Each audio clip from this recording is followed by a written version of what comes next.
E muito boa tarde para você nesta quinta. Tá no ar o Boletim Legislativo e, claro, agora você fica por dentro dos principais destaques aqui da Câmara e da nossa cidade.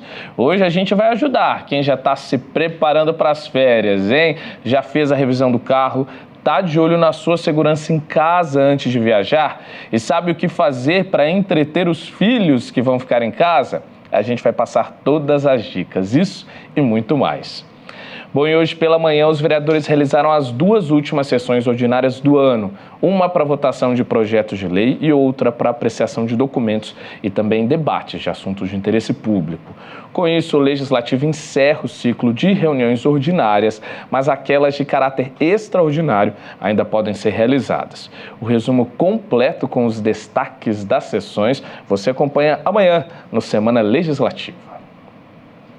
Bom, e para manter o assunto no tema legislativo, eu chamo agora o nosso quadro Agora é Lei. Vamos ver quais são as novas leis que já estão em vigor aqui na cidade, ajudando a melhorar a nossa rotina. Agora é Lei. Foi sancionada a matéria que autoriza a Prefeitura a criar um centro de formação voltado ao paradesporto na cidade. A intenção é oferecer estrutura adequada para a preparação de atletas com deficiência. O projeto do centro prevê adaptações em pisos e piscinas, um espaço para a preparação física dos atletas e um local dedicado para os esportes indoors, como o goalball e o vôlei sentado. Agora é lei! São José dos Campos já possui um plano diretor voltado para o turismo sustentável. A nova lei atribui ao município o dever de planejar, estimular e desenvolver ações para fomentar propostas ecológicas, tanto em São José como nos distritos de Eugênio de Melo e São Francisco Xavier. Entre as diretrizes estão apoio ao meio ambiente, gastronomia e cultura sustentáveis, além do turismo de aventura. Quer saber mais sobre as leis da nossa cidade? É simples. No site da Câmara você pode pesquisar todas as propostas sancionadas que já estão em vigor em São José. Basta clicar em Atividade Legislativa, depois em Legislação Municipal. Aí é só consultar a lei pelo ano, autor, palavra-chave e outros filtros. Uma boa pesquisa! E você sabia que em dezembro uma data chama atenção para a importância dos direitos humanos? Isso mesmo, temos um dia dedicado para valorizar o cuidado e acolhimento das minorias e incentivar a paz e a solidariedade entre todos os povos. Essa luta é carregada por diversas comunidades que ainda sofrem preconceitos e o Dia dos Direitos Humanos serve como símbolo da importância de termos uma sociedade mais justa, inclusiva e com respeito às diferenças. Dos 365 dias do ano, um deveria ser celebrado por todo mundo e todo mundo mesmo, 10 de dezembro. Nesse dia, países assinaram durante uma Assembleia da ONU a Declaração Universal dos Direitos Humanos, que estabelece direitos a todas as pessoas sem nenhuma distinção. Era 1948 e o mundo ainda refletia sobre as atrocidades da Segunda Guerra Mundial e do Holocausto, que matou 6 milhões de judeus. O documento era uma resposta a tudo isso e também representa um marco para a história da humanidade. A Primeira Guerra Mundial e a Segunda Guerra Mundial mostraram violações maciças de direitos humanos, milhões de pessoas mortas, torturas, prisioneiros de guerra e uma série de questões que vieram à pauta e veio a preocupação junto de pensar em mecanismos para evitar uma nova guerra. Esse foi um dos propulsores de direitos humanos. O segundo deles é o genocídio do povo judaico, o conhecido como Holocausto, que também mostrou o crime de genocídio, uma máquina estatal em escala industrial matando milhões de pessoas. E o terceiro deles são os regimes totalitários da Europa que levaram à Segunda Guerra Mundial. A Declaração Universal dos Direitos Humanos tem, no total, 30 artigos. O primeiro deles diz que todos nascem livres e iguais em dignidade e direito. Também diz que todos são dotados de razão e consciência e que, por isso, devem agir uns em relação aos outros com o espírito de fraternidade. Nos direitos humanos, um dos princípios, o princípio da fraternidade. fraternidade, que não tem nada a ver com religião.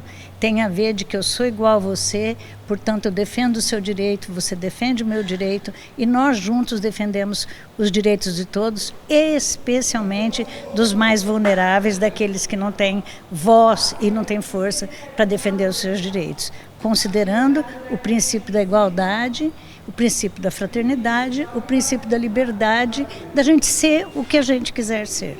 O documento é um reconhecimento de que a dignidade é inerente ao ser humano e que, independente de gênero, raça, religião ou posicionamento político, todos têm capacidade para gozar os direitos e liberdades estabelecidas na Declaração, como deixa claro o 2º artigo. A Declaração também reconhece a democracia como direito. O inciso 3 do artigo 21 diz: a vontade do povo será a base da autoridade do governo. Essa vontade será expressa em eleições periódicas e legítimas, por sufrágio universal, por voto secreto ou processo equivalente que assegure a liberdade de voto. Na prática, esses direitos são respeitados a partir do momento em que as regras dos países são criadas com base na Declaração. No Brasil, a Constituição de 1988 é inspirada nos 30 artigos do Tratado Internacional.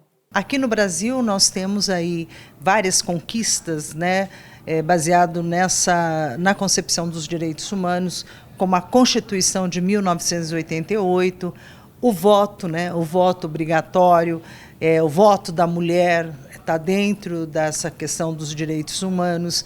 Então, acho que essa é um momento importante de reflexão. Apesar de a declaração representar um avanço, o mundo ainda assiste violações de direitos. Vitor esteve na Ucrânia em junho desse ano.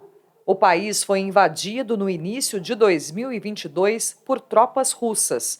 E o conflito deixa claro os diferentes entendimentos sobre direitos humanos. Você tem ali um conflito com um país que a própria ONU reconhece que tem déficit de respeito aos direitos humanos. A ONU ela faz uma análise de país mundo afora para ver até que ponto esse país respeita ou não os direitos humanos.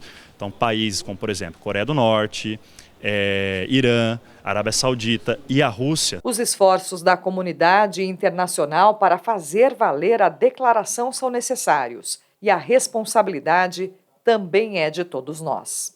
A partir desse momento passa a ser obrigação de todo mundo cumprir. Os governos têm obrigação, a Câmara Municipal tem obrigação de cumprir, eu como pessoa, o chefe, o patrão, a mãe, o pai, o vizinho, todos nós temos obrigação de cumprir. E agora, falando dos direitos das crianças e adolescentes, a Comissão de Esportes e Cultura da Câmara pediu esclarecimentos sobre a eleição do Conselho Tutelar aqui em São José. A Justiça determinou a cassação de 2 candidatas e os parlamentares solicitaram entendimento sobre o caso. A reunião da Comissão de Cultura e Esporte debateu a eleição para o Conselho Tutelar realizada em outubro desse ano.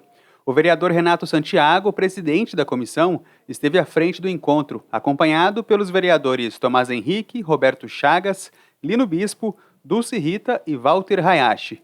Na ocasião, eles entenderam mais sobre o processo eleitoral. O objetivo foi entender todo o processo. Nós tivemos um processo complicado num primeiro momento, foram 3 provas, depois a impugnação de uma candidata, a mais votada do Brasil. Isso gerou um grande questionamento da cidade quanto à lisura deste processo, e o objetivo de trazer a coordenadora do CMDCA aqui foi para esclarecer todas as dúvidas dos vereadores, e isso foi feito com muita tranquilidade. Durante a reunião, os vereadores também questionaram o CMDCA, o Conselho Municipal do Direito da Criança e do Adolescente, sobre os critérios para a candidatura no último pleito. O vereador Roberto Chagas pediu esclarecimentos sobre cada etapa do processo eleitoral. Já o vereador Tomás Henrique fez perguntas sobre a autonomia do Conselho no processo. Para o vereador Lino Bispo, o encontro proporcionou um melhor entendimento sobre como se deu a eleição dos membros. Achei uma reunião muito positiva e a gente fica aqui esclarecido, de fato, com as questões que aconteceram lá. parabenizar, né, os vereadores que participaram e a Edna, que veio trazer para nós essas informações que para nós era importante para responder, não é, aquilo que a comunidade tinha sempre perguntando para a gente. Por que isso aconteceu dessa forma, né? Inclusive eu cobrei ela sobre alguns posicionamentos que ela disse, olha, isso não é bem assim, tem outras situações que não está aí para vocês claramente, né, colocado. Em outubro, São José elegeu 15 conselheiros tutelares que tomam posse em 2024. O Conselho Tutelar é um órgão permanente e autônomo encarregado pela sociedade de zelar pelo cumprimento dos direitos das crianças e adolescentes. E vamos fazer uma pausa agora para falar de emprego. Para você que está na busca de uma recolocação, é hora de acompanhar as vagas de trabalho oferecidas pelo PAT de São José. Olha só.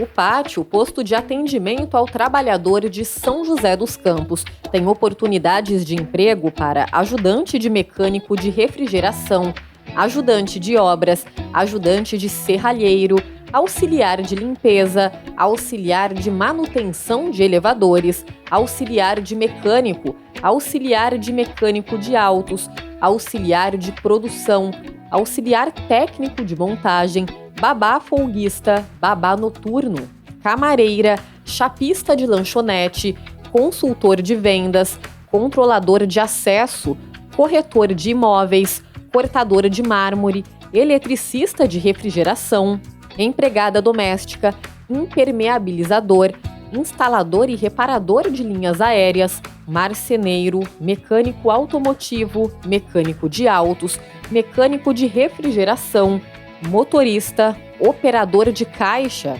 operador de telemarketing ativo, panfleteiro, pedreiro estrutura metálica, representante comercial, serralheiro, soldador, técnico de refrigeração e vendedor.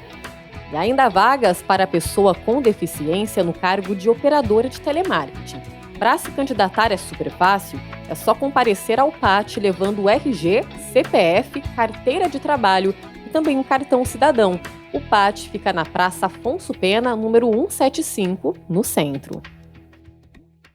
E aí, vai viajar nesse fim de ano ou descansar um pouquinho? Se você vai ficar muito tempo fora de casa, é preciso tomar alguns cuidados, viu? Que às vezes a gente nem dá muita atenção. Isso vale tanto para evitar acidentes, economizar nas contas de água e energia, mas para se proteger de ações de bandidos. Então, para não ter dor de cabeça durante ou depois da viagem, dá só uma olhada nessas dicas. Até o dia 20 de dezembro, essa casa de cafés e vinhos de São José dos Campos vai estar bastante movimentada. E os funcionários já estão preparados para receber os clientes. Depois disso, a equipe ganha folga de uma semana. É que durante as festas de fim de ano, o local vai estar fechado. Nesse período, o estabelecimento segue vigiado pelas câmeras de monitoramento para evitar tentativas de furto. Fora as câmeras internas que nós temos aqui, né? Nós contamos também com as câmeras externas, que se trata de um prédio comercial, né? Então nós já temos essa segurança das câmeras e vigilância de 24 horas, que dá esse apoio para nós. Cuidados necessários de acordo com a Polícia Militar. Nesse período, por conta das viagens, é comum que imóveis comerciais ou residenciais fiquem vazios. Por isso é importante seguir orientações para evitar surpresas. Esse tipo de criminoso, ele sempre trabalha com informações. Ele observa quem vai ser a próxima vítima. Então, quando você utiliza a sua rede social para passar esse tipo de informação, você está munindo esse criminoso e facilitando a ação dele. A segunda dica é, quando você for sair da sua residência, evite colocar o seu carro na calçada ou próximo da rua, e você colocar as suas mochilas, as suas malas de viagem no porta-mala lá fora. Ele provavelmente vai estar lá também ali na rua, observando você e vendo que você pode estar saindo daquele momento e você vai curtir o final de semana, as festas, em outro lugar. Segundo a polícia, antes de furtar um imóvel, os criminosos procuram observar o local de diversas maneiras. Assim, o tenente recomenda desligar telefones fixos e interfones e deixar as chaves com uma pessoa de confiança. Nas ruas, a polícia mantém o patrulhamento e afirma que a tecnologia também tem sido uma aliada da segurança. A instalação de câmeras ajudam a inibir ações criminosas e, se mesmo assim o furto acontecer, as imagens facilitam a investigação. Você, cidadão, tem uma disponibilidade para adquirir esse tipo de ferramenta que auxilia você na proteção da sua residência, é importante, porque você consegue gravar, mesmo se alguém tentar, o sinal sonoro ou o sensor de presença, ele pode indicar para você que tem alguém na sua residência. A partir desse momento que você percebe que houve uma movimentação estranha, você pode ligar o 90, informar através desse telefone que a sua residência possivelmente está sofrendo um tipo de crime e as viaturas vão até esse local para averiguar se de fato tem algum criminoso lá dentro. A Câmara Municipal também orienta a população sobre os cuidados necessários e reforça que seguir as recomendações dos especialistas em segurança é a melhor maneira de não ter surpresas ao voltar para casa. Bom, a Polícia Militar dá várias dicas de segurança, né? Da gente falar com os vizinhos, de comunicar as pessoas, de recolher as correspondências, também aquelas propagandas que todo dia tem um monte na porta da nossa casa, já são algumas dicas importantes para a gente mostrar para aquele ladrão, né, que normalmente os furtos que aumentam demais, que o furto é quando a pessoa não está em casa, né, que não está desabitada, a pessoa acaba deixando algumas dicas que não tem ninguém na casa e facilitando o trabalho do ladrão. Então, infelizmente, a gente tem que ser mais esperto do que eles e seguir essas dicas, né, e conversar também com a comunidade, com os vizinhos, com as pessoas próximas, para que a gente consiga proteger de forma mais efetiva o nosso patrimônio. E pessoal, outro cuidado muito importante e necessário, viu, é fazer a revisão do carro antes de pegar a estrada. Bom, segurança é fundamental e ninguém quer interromper uma viagem por falta de manutenção no carro, né? Mas acima disso, ter o carro revisado antes de viajar é também uma segurança que salva vidas. O seu Nelson vai viajar em breve e para fazer um passeio seguro, não pensou duas vezes antes de trazer o carro para uma revisão. Seu Nelson, o carro do senhor já está na hora de trocar óleo, está na hora de trocar filtro, está na hora de fazer isso, fazer aquilo. Então vamos fazendo. Entendeu? Para a gente nunca ter problema quando sair na estrada ou na rua, a gente tem aquele problema que é da preocupação, né? Aí a gente sempre anda com bastante segurança. Nessa oficina mecânica, todo ano é a mesma coisa. O movimento cresce nessa época. O proprietário da oficina explica que, na maioria dos casos, a manutenção é rápida. E o importante é planejar. Planejar, já vim eu vou viajar em dezembro. Em janeiro eu já começo a me programar. Olha, e começa a fazer as revisões. Aí quando chegar no final do ano, o carro vai estar revisado e vai ter uma viagem segura, vai voltar e vai ser feliz com certeza. Então vamos a alguns itens importantes para garantir uma viagem mais segura. Nada de pneu careca e, claro, eles devem estar calibrados. Atenção! Cada modelo tem uma calibragem diferente e leva em conta o peso que vai ser carregado. Conferir o nível do óleo também pode assegurar uma viagem mais tranquila. E tem ainda o nível da água. Se tiver muito baixa, a temperatura do motor pode subir demais. Esses são alguns itens que fazem parte daquela chamada manutenção preventiva, que você pode até aprender para fazer em casa. Mas olha só, quando você abre o capô, tem muita coisa aqui que é mais complicada, viu? Aí não tem jeito, só mesmo a opinião de um especialista para olhar aqui para o motor, por exemplo, e saber o que está dando de errado. Quando a gente não faz as revisões periódicas necessárias, né, o que vai acontecer? Vai chegar no final, não vai sobrecarregar e às vezes a pessoa não se preparou para aquilo. Então o carro vai pedir socorro, vai chegar uma hora que vai pedir socorro, né? E aí começa a vir a acarretar mais problemas, aumenta a manutenção por conta de não ter feito a revisão. Então começa, em vez de a gente fazer uma manutenção periódica, precisamos fazer uma manutenção corretiva. É aquela que houve uma quebra, então fica bem mais caro, pode ter certeza. A segurança no trânsito também é um assunto debatido na Câmara. Os vereadores alertam para a necessidade de conscientização sobre a manutenção preventiva dos carros antes de qualquer viagem. É muito importante, né? A Comissão de Transportes sempre está criando políticas públicas para que o cidadão ele possa observar regras, né, para um trânsito seguro e também, né, observar os seus automóveis, né, não só no passeio diário do dia a dia da cidade, mas também quando ele se preparar para viagens. Muitas pessoas não sabem ver o pneu careca, né, ele não tem essa autonomia. Então, é passar numa especializada, fazer a troca dos pneus. Parte da prefeitura é deixar uma cidade bem sinalizada, cuidar de todas as partes de segurança do trânsito. Aí tem o outro lado, que é o motorista, não é? Que deve fazer a parte dele com relação ao veículo. Não é? Cuidar da manutenção do veículo, né? Estar realmente cuidando da questão de velocidade, de dar a preferência para o pedestre. Mas e quem não vai viajar, vai acabar trabalhando nesse período de férias? O que fazer com os filhos em casa? Parece ser uma tarefa difícil entreter os pequenos, mas é possível pensar em atividades e brincadeiras para que esse momento seja prazeroso e também longe, viu, do vício das telas. E olha, ter as férias lúdicas e divertidas ajuda até na disposição para a volta às aulas. É nesse caderninho que a Rose faz toda a programação de férias escolares. A rotina com o filho Miguel e a neta Clara tem bastante atividade. Por aqui, nada de sedentarismo. Durante as férias, o que a gente faz? Com o Miguel, eu levanto de manhã, 5h30 da manhã, 5 horas da manhã, 5h30 a gente começa a fazer caminhada.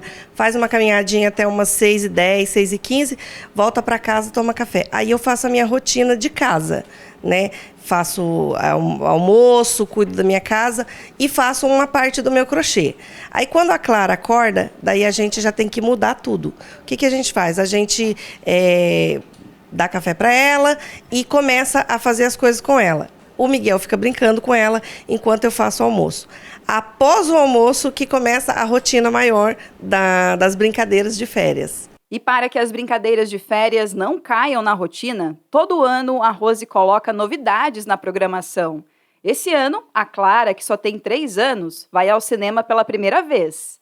E ocupar as crianças nas férias tem mais vantagens do que só fugir do sedentarismo. É também uma forma de diminuir o uso excessivo do celular, tablets e videogame. Essa ideia surgiu porque o que acontece? Durante as férias, as crianças ficam sem o que fazer. Aí o que eles fazem? Ficam o tempo todo no celular ou na TV. E isso eu não queria que acontecesse. Por quê? Porque eles ficam o tempo todo ali no celular sem fazer nada. E aquilo ali é sedentário, sem se movimentar, e além de prejudicar a vista, outras coisas, né? E a Sociedade Brasileira de Pediatria desaconselha o uso de telas até os 2 anos de idade. Segundo especialistas, o limite de tempo das crianças estarem em contato com esses aparelhos é determinado pela faixa etária e sempre com a supervisão dos responsáveis. É o que afirma essa neuropsicóloga. É essencial que os pais busquem equilíbrio entre tempo de tela e as atividades ao ar livre. É importante, se o pai tem alguma coisa para fazer, né, e aquela criança não tem com quem ficar e não tem uma outra possibilidade, a gente pode deixá-la nas telas de acordo com o tempo que é indicado por dia para aquela criança estar na tela, né? Então a gente tem que tomar muito cuidado para limitar esse tempo. Claro que nas férias a gente pode flexibilizar um pouco mais isso, né? Então eu não vou ter tanta rigidez, mas eu também não posso esquecer que essa criança precisa brincar, né? Ela precisa ter tempo com a família, ela precisa ter tempo ao ar livre. Outra dica dos especialistas é estimular a criatividade. Além das atividades físicas, é importante propor brincadeiras e jogos lúdicos que aguçam a imaginação. Porque hoje as crianças perderam muito a capacidade até de brincar e de ter criatividade, né? Porque justamente está tudo muito estruturado, na escola as coisas são mais estruturadas, nas telas está tudo pronto, né? Então a gente precisa incentivar eles a voltarem às nossas origens, né? Então apresentar brincadeiras desse tipo. Outra coisa muito importante é incentivar a leitura, né? Que a leitura vai ser uma forma de você trazer essa imaginação de volta para a criança, né? E outra coisa importante é proporcionar o ócio. Então a gente tem essa preocupação, né, que já é nossa do adulto, de estar o tempo todo produtivo. A gente tem que estar sempre fazendo alguma coisa. E a gente esquece que a gente precisa descansar e a gente precisa ficar sem nada para fazer. A vereadora Juliana Fraga, que é professora, conhece a importância de preencher o tempo livre das crianças durante as férias. Para a parlamentar, principalmente para os pais que trabalham e não podem ficar com os filhos em casa, o poder público precisa oferecer programas e alternativas para acolher os pequenos. A comunidade tem que pensar, o poder público tem que pensar, porque as crianças estão de férias e fazer o que com isso? Tem os poliesportivos que pode propor atividades, tem as casas de cultura, tem as igrejas. Então, se a gente pensar realmente o que fazer com essas crianças e propor atividades que deixe tanto os pais quanto as crianças seguras, é o melhor para todos, né? O melhor dos mundos. Porque, de fato, chega essa hora, o que fazer com as crianças? Ou vão ficar em casa sozinhas, vão ficar só no celular. Então, tem que pensar sim. E a prefeitura, no caso, tem que ter esse olhar especial nessa época. E a Rose sabe os benefícios de uma programação variada nas férias. O Miguel e a Ana ficam até mais animados para voltar para a escola. Afinal, eles têm muita história para contar sobre o que fizeram. Eu sinto assim que ele leva isso para a escola e conta para os colegas, aí os colegas acabam pedindo para a mãe fazer também, né? E o que acontece? Eles ficam mais felizes, eles ficam mais cansados, aí à noite dorme melhor. Então tem tudo isso, eu vejo um ganho muito grande. E também não deixa de ter um aprendizado durante as férias. E que exemplo legal da Rose, viu? Com certeza as crianças devem ficar ansiosas para as férias. E para ajudar na programação, vamos ver o que vai rolar no fim de semana aqui na cidade, na nossa agenda cultural?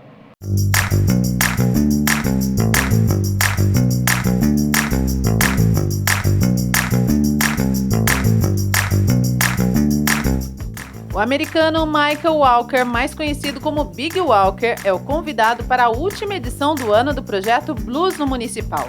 Essa apresentação especial será realizada no palco do Arquivo, no Parque da Cidade, nesta quinta-feira, às 8 da noite.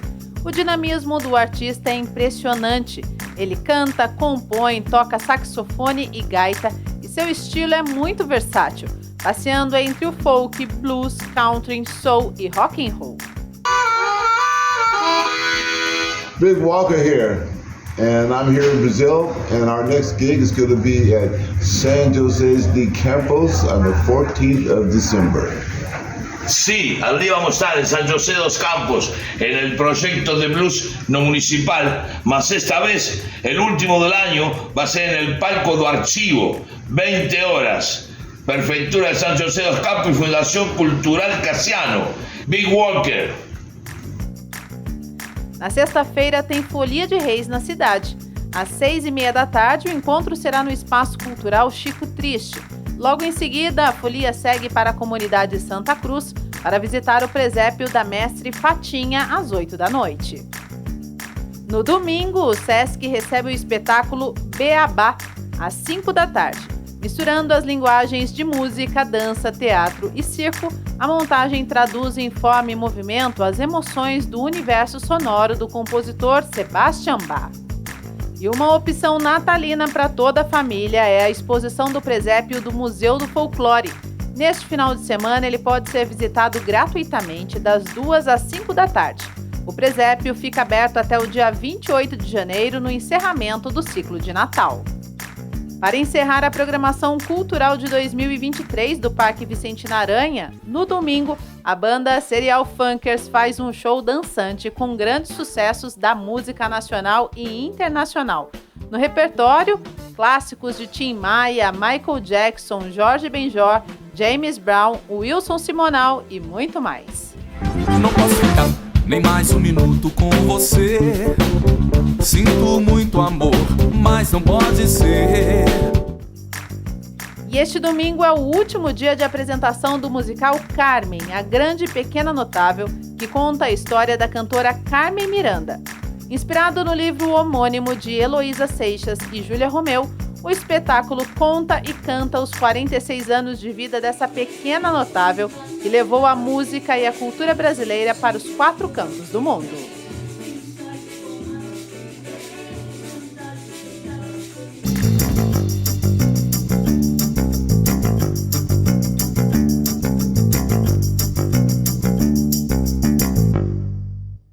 Importante também saber como fica o tempo, hein? Para quem está pensando em um evento ao ar livre, será que vem chuva por aí?